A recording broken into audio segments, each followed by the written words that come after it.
Good morning students. अपन chapter 12 के बारे में डिस्कस कर रहे थे लास्ट क्लास में। चैप्टर 12 के अंदर अपन देख रहे थे किस तरीके से ऑर्गेनिक मॉलिक्यूल्स को क्लासिफाई किया जाता है, क्या क्या इंपॉर्टेंस है ऑर्गेनिक मॉलिक्यूल्स के, और कौन अगर ऑर्गेनिक मॉलिक्यूल कोई प्रेजेंट है तो उसके अंदर किस तरीके से हाइब्रिड ऑर्बिटल्स का फॉर्मेशन होता है, किस तरीके से मॉलिक्यूल के अंदर हाइब्रिडाइजेशन होता है, किस तरीके से sigma bond and pi bonding बनता है, किस तरीके से कोवलेंट बॉन्ड का फॉर्मेशन करते हैं। ये सब अपन ने पढ़ रहे थे अभी तक प्रीवियस वीडियोस के अंदर। अब देखिए, अगर ऑर्गेनिक मॉलिक्यूल लेबोरेटरी के अंदर बने या मैं बोलूँ नेचुरल सोर्सेज से एक्सट्रैक्ट किए, उन ऑर्गेनिक मॉलिक्यूल्स का नोमेनक्लेचर किया गया। और नोमेनक्लेचर के लिए पहले कोई टाइम पे सबसे पहले जब इन मॉलिक्यूल्स का नाम देते थे तो ये जहाँ मिलते थे, जिस सोर्स के बेस पे मिलते थे उसी के बेस पे इसका नाम दे देते थे। जिस किसी साइंटिस्ट ने सबसे पहले डिस्कवर किया उसी साइंटिस्ट के बेस पे उसका नाम दे देते थे। तो डिस्कवरर के बेस पे, सोर्स के बेस पे, जिस चीज में मिलता है उन सब के बेसिस पे नाम देने से अब धीरे धीरे मॉलिक्यूल्स, नंबर ऑफ मॉलिक्यूल्स बढ़ने लग गए, ज्यादा मॉलिक्यूल्स का पता लगा, तो अभी कंफ्यूजन आने लग गया इन मॉलिक्यूल्स के नोमेनक्लेचर के अंदर। तो हुआ क्या, एक ऑर्गेनाइजेशन का फॉर्मेशन किया गया, एक ऑर्गेनाइजेशन गठन किया गया, जिस ऑर्गेनाइजेशन का नाम रखा IUPAC, international union of pure and applied chemistry. उस ऑर्गेनाइजेशन ने क्या डिसीजन लिया कि अब फ्यूचर में जितने भी ऑर्गेनिक मॉलिक्यूल्स होंगे या केमिस्ट्री के अंदर जो भी एडवांसमेंट होंगे, केमिस्ट्री के अंदर जो भी एक्टिविटी होंगी वर्ल्ड वाइड, वो इस ऑर्गेनाइजेशन को रिपोर्ट करेगा। ये organization particular rules and regulations बताएगा। तो जब कंफ्यूजन आने लग गया ऑर्गेनिक मॉलिक्यूल्स के अंदर, तो IUPAC ने कुछ गाइडलाइंस जारी किए। गाइडलाइंस के अंदर फिक्स रूल्स एंड रेगुलेशंस रखा कि जब भी किसी नया मॉलिक्यूल्स डिस्कवर करते हैं या नया मॉलिक्यूल्स के बारे में पता लगता है तो उस मॉलिक्यूल का क्या नाम रखना है, उसका हम नोमेनक्लेचर एक फिक्स गाइडलाइन रखते हैं। उस for those guidelines you have to follow. उन गाइडलाइंस को अपने को फॉलो करना है और based on those guidelines only we have to naming the compound. ये सब IUPAC ने बताया था। तो वो सब चीजें उसी के लिए, देखिए जब भी कोई मॉलिक्यूल होता है तो पहले सिंपल नाम होते थे। सिंपल नाम जो सोर्स से या डिस्कवरर के बेस पे दिए जाते थे, तो सिंपल नाम इतने ज्यादा दिन तक चले नहीं। क्यों? क्योंकि मैंने बताया ना, वो कंफ्यूजन होने लग गए, एक सोर्स से दो कंपाउंड मिलने लग गए, तो किसका क्या नाम रखे, ये दिक्कत आने लग गया। तो उन नाम्स को बोलते थे सिंपल। पहले वो सिंपल नामों को अब दूर किया गया IUPAC नोमेनक्लेचर से। तो सिंपल नामों को पढ़ने की जरूरत नहीं है कि किस तरीके से सिंपल नाम, किस किस कंपाउंड के सिंपल नाम है, कोई पूछता नहीं है, नहीं आपके इतना कोई सिलेबस में नहीं है। जो बहुत फेमस सिंपल नेम होते हैं वही आपको याद रखने हैं। जिस तरीके से बेंजीन है, very common name, very famous name, phenol है, टोलुइन है, these are accepted IUPAC by IUPAC directly. आया बात समझे? तो आज अपन देखेंगे किस तरीके से IUPAC ने कंपाउंड्स का नोमेनक्लेचर किया, क्या क्या गाइडलाइंस थी, उन्होंने क्या सीक्वेंस रखा कि इस सीक्वेंस के अकॉर्डिंग कंपाउंड का नोमेनक्लेचर करना है। तो उसके लिए अपन पढ़ते हैं IUPAC नोमेनक्लेचर। आया बात समझे? इससे पहले वीडियो के अंदर अपन ने देखा था कि अगर कोई कंपाउंड है तो उसके अंदर फंक्शनल ग्रुप क्या होता है, अगर कोई कंपाउंड है अगर वो सीरीज के अंदर प्रेजेंट है तो होमोलोगस सीरीज क्या होती है, ये सब चीजें अपन देख रहे थे। तो आज पढ़ेंगे अपन IUPAC nomenclature. IUPAC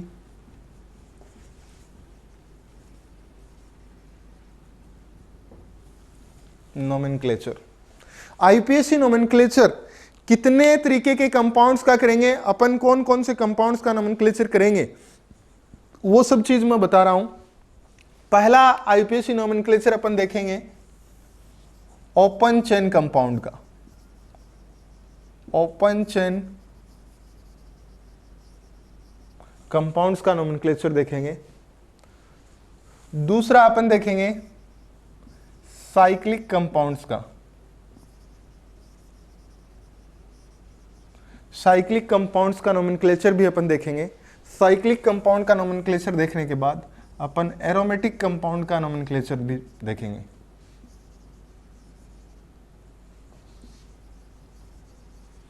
aromatic compounds का नोमेनक्लेचर उसके बाद अपन देखेंगे स्पायरो टाइप कंपाउंड्स का नोमेनक्लेचर, और स्पायरो कंपाउंड्स का नोमेनक्लेचर देखने के बाद अपन देखेंगे बाईसाइक्लो कंपाउंड्स का नोमेनक्लेचर।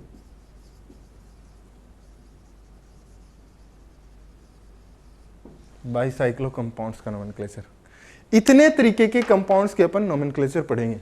उससे पहले नोमेनक्लेचर पढ़ने से पहले, आईयूपीएसी नोमेनक्लेचर पढ़ने से पहले मैं आपको बता देता हूं आईयूपीएसी क्या है। आईयूपीएसी एक ऑर्गेनाइजेशन है जो केमिस्ट्री के अंदर जितने भी एडवांसमेंट होते हैं या जितनी भी प्रॉब्लम्स आती हैं उनका क्रूशियल सजेशंस देने के लिए वो ऑर्गेनाइजेशन का निर्माण किया गया है, उसका नाम है आईयूपीएसी। फुल फॉर्म होता है, याद रखिए, आपको कभी भी कोई पूछे तो आपको पता होना चाहिए। जब आप उसका आईयूपीएसी के अकॉर्डिंग नोमेनक्लेचर पढ़ रहे हैं किसी मॉलिक्यूल का, तो उसका फुल फॉर्म भी आपको पता होना चाहिए। International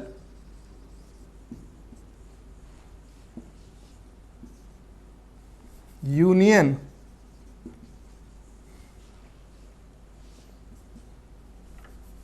of pure and applied, international union of pure and applied chemistry, ये है इसका फुल फॉर्म, ये याद रखेंगे।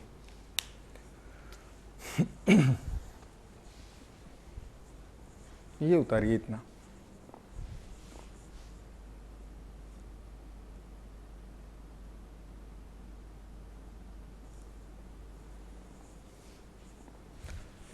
ये देखने के बाद अपन स्टार्ट करते हैं नोमेनक्लेचर। देखिए, सबसे पहले अगर बात की जाए आईयूपीएसी नोमेनक्लेचर को मैंने आपको पहले बताया, ओके, इस पहले नहीं बताया इस क्लास में। आईयूपीएसी नोमेनक्लेचर को हम 5 तरीके से डिवाइड करते हैं। सबसे पहले आईयूपीएसी नोमेनक्लेचर, कोई भी कंपाउंड का नोमेनक्लेचर होगा उसके अंदर मैक्सिमम 5 चीजें हो सकती हैं और कम से कम 2 चीजें तो रहेंगी ही रहेंगी, और वो 5 चीजों एक सीक्वेंस के अंदर आती हैं। तो सबसे पहले मैं वो चीज बता देता हूं आपको कि वो 5 चीजों की क्या सीक्वेंस, बाद में पढ़ेंगे वो 5 चीजें हैं क्या क्या। वही तो देखते हैं। मैं एक सीक्वेंस लिख रहा हूं। हमेशा जब भी कभी किसी भी कंपाउंड का आप ऑर्गेनिक कंपाउंड का नोमेनक्लेचर करें, you have to remember that sequence. Sequence क्या है, उस सीक्वेंस के अंदर लिखे हुए चीजों का मीनिंग उसके बाद में देखते हैं। मैं बताऊंगा एक एक करके उस सारी वर्डिंग का क्या मीनिंग है। तो सबसे पहले लिखेंगे आईयूपीएसी नोमेनक्लेचर के अंदर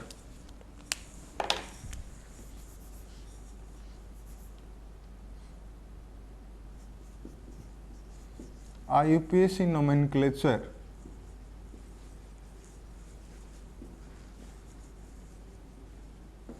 contains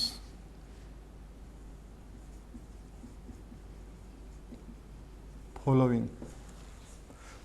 क्या क्या चीजें रखता है? सबसे पहले secondary prefix,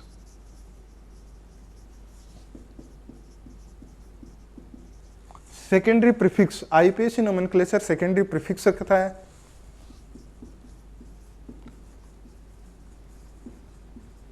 primary prefix IUPAC nomenclature primary prefix रखता है।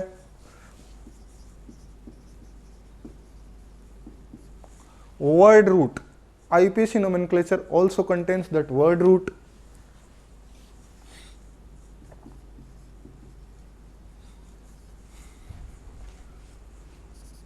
प्राइमरी सफिक्स, प्राइमरी सफिक्स भी रखता है।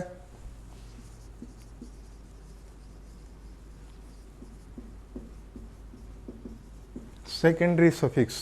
ये 5 चीजें आईयूपीएसी नोमेनक्लेचर के अंदर प्रेजेंट होती हैं, और जब भी कोई नोमेनक्लेचर होता है वो इसी सीक्वेंस में, अगर ये 5 चीजें प्रेजेंट होंगी तो इसी सीक्वेंस में होंगी।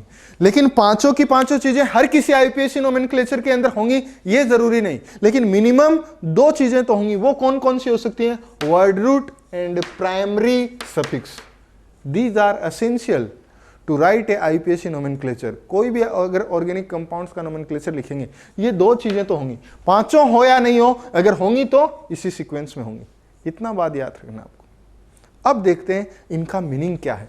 सबसे पहले हेडिंग डालते हैं सेकेंडरी प्रीफिक्स। सेकेंडरी प्रीफिक्स क्या होता है, प्राइमरी प्रीफिक्स क्या होता है, उसके बाद वर्ड रूट, प्राइमरी सफिक्स और सेकेंडरी सफिक्स, ये सब एक एक करके अपन देखेंगे। तो हेडिंग डालेंगे सेकेंडरी प्रीफिक्स। देखिए पहली चीज, मैं एक चीज बताऊं आपको, प्रीफिक्स का मीनिंग आप वैसे समझते होंगे। प्रीफिक्स मतलब होता है किसी भी नाम के पहले जो चीजें लगाई जाती हैं। जिस तरीके से अपन बोलते हैं डॉक्टर, मिस्टर, मिस्ट्रेस, ये किसी भी नाम के आगे, सपोज कोई नाम है कि मैं सपोज मेरा ही नाम बोल देता हूं हितेश, तो उसके नाम के आगे लगा हुआ है डॉक्टर हितेश, तो doctor is a prefix for that word, for that particular name.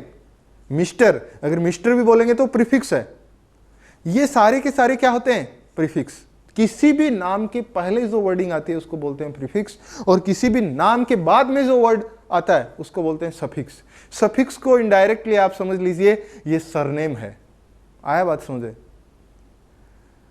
तो हमेशा प्रीफिक्स किसी भी ऑर्गेनिक कंपाउंड के पहले लगता है, सफिक्स हमेशा बाद में लगता है। प्रीफिक्स दो तरीके का होता है, ये दोनों क्या है, प्रीफिक्स ही है। तो मैं इनको लिख देता हूं, दिस इज प्रीफिक्स और this is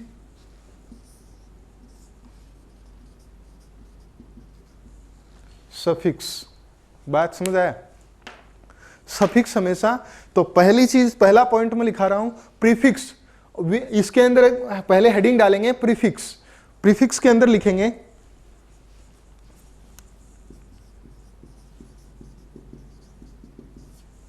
prefix always used before the word root.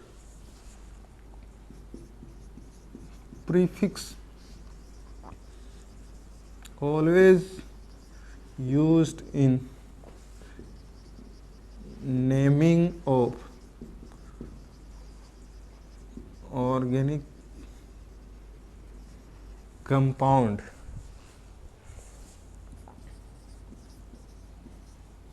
before the word root। Prefix हमेशा नेम ऑर्गेनिक कंपाउंड के वर्ड रूट के नेम के वर्ड रूट के पहले लगाया जाता है। तो वही चीज मैंने लिखा, prefix always used in the naming of organic compound before the word root. Word root के पहले लगाते हैं। अब अभी आपको पता नहीं वर्ड रूट क्या, लेकिन जब आपको पता लग जाए वर्ड रूट, उससे पहले क्या यूज करते हैं, प्रीफिक्स। और प्रीफिक्स भी कितने तरीके का मैंने बता दिया, सेकेंडरी प्रीफिक्स और प्राइमरी प्रीफिक्स। तो अभी सबसे पहले लिखेंगे सेकेंडरी प्रीफिक्स, प्रीफिक्स के अंदर ही। तो ये उतारा, उसके बाद में लिखेंगे हेडिंग सेकेंडरी प्रीफिक्स। मतलब एक तरीके से प्रीफिक्स कितने टाइप का हो गया, दो तरीके से।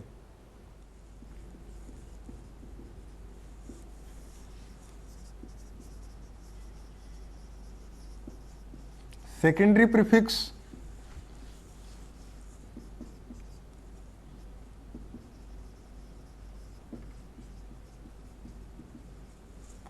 Primary prefix. दो तरीके के हुए प्रीफिक्स। सेकेंडरी प्रीफिक्स मॉलिक्यूल के अंदर क्या बताता है, सेकेंडरी प्रीफिक्स हमेशा सम पर्टिकुलर फंक्शनल ग्रुप्स होते हैं जिनके हमेशा वर्ड रूट के पहले लिखा जाता है। उनको वो फंक्शनल ग्रुप होते हुए भी उनको सबसे पहले लिखा जाता है।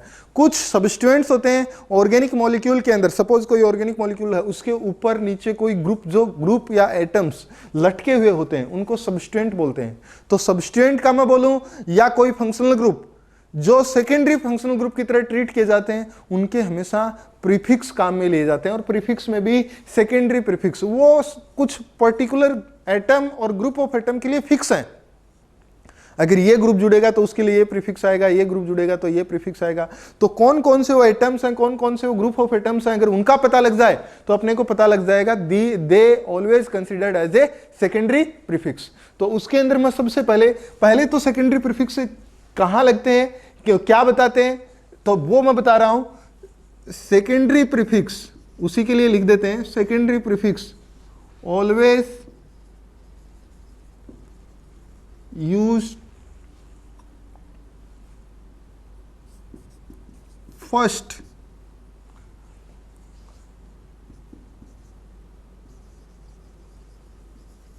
in nomenclature. It tells about the nature of substance present in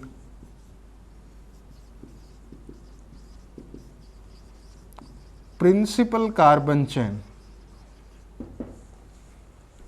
बात को समझना, मैंने क्या लिखा है, secondary prefix always used first in the nomenclature, it tells about the nature of substance present in the principal carbon chain। और वो कौन कौन से होते हैं, वो कौन कौन से प्रीफिक्स होते हैं, एग्जाम्पल के लिए लिख लेंगे अल्काइल ग्रुप, उसके बाद में क्या लिखेंगे हेलोजेंस, उसके बाद में क्या लिखेंगे nitroso nitro group, nitroso group, alkoxy group. ये सारे के सारे एग्जाम्पल्स, इनका हमेशा क्या लिया जाता है, सेकेंडरी प्रीफिक्स। आया बात समझ? अब देखते हैं primary prefix.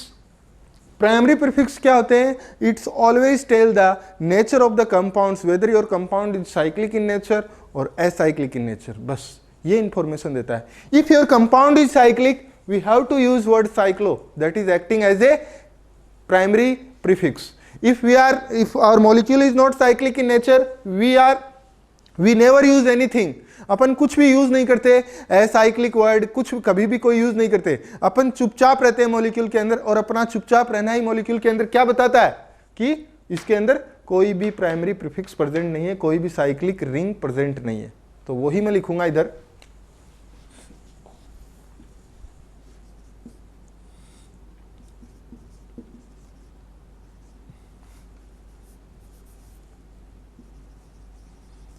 primary prefix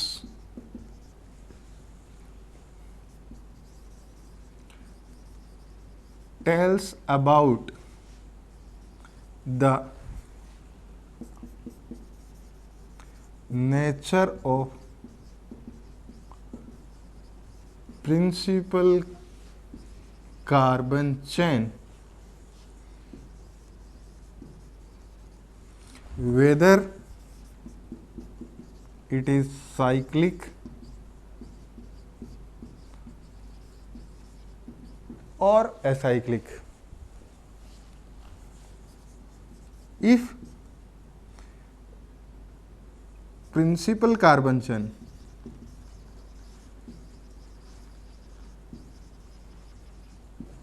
is cyclic,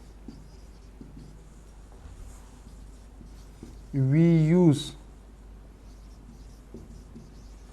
after the secondary prefix word cyclo,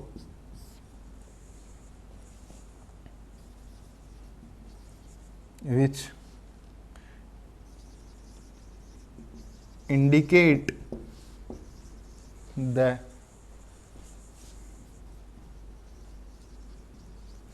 presence of primary prefix in IPSC nomenclature. तो मैंने यही लिखा है कि हमेशा इसको सेकेंडरी प्रीफिक्स के बाद में लिखा जाता है। ये हमेशा प्रिंसिपल कार्बन चेन का नेचर बताती है। अगर principal carbon chain cyclic compound है तो वो क्या यूज करते हैं, अपन साइक्लो वर्ड यूज करते हैं। मैंने इसको अंडरलाइन भी कर दिया।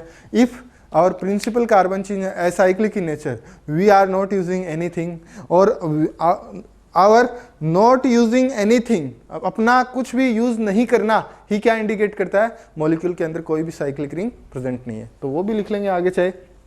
इसी को उतारने के बाद वापस से इसके नीचे लिखेंगे इफ और principal carbon chain is acyclic, ये उतारिए पहले।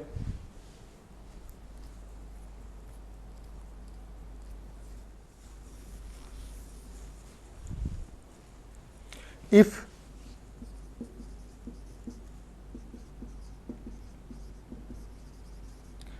principal chain is acyclic, then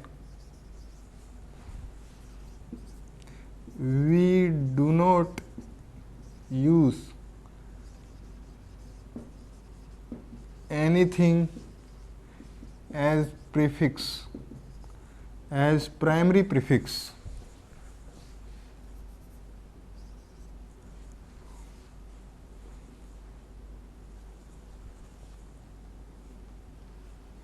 which indicate the absence of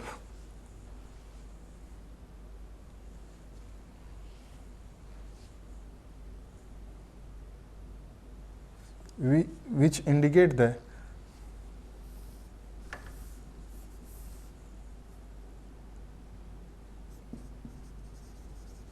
present molecule is acyclic.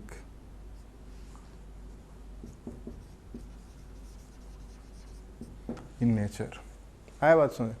और ये नीचे वाले को हटा देना जिससे you will not get confuse.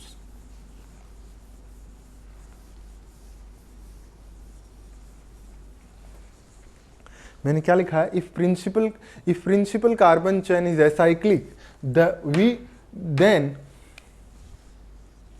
we do not use anything as a primary prefix which indicate the present molecule is acyclic in nature। आप समझे? तो कुछ भी यूज नहीं करते हैं, और साइक्लिक होता है तो क्या यूज करते हैं? Word cyclo. ये दोनों चीजें मैंने आपको बताई है, प्राइमरी प्रीफिक्स क्या होता है और सेकेंडरी प्रीफिक्स क्या होता है। आया बात सुन?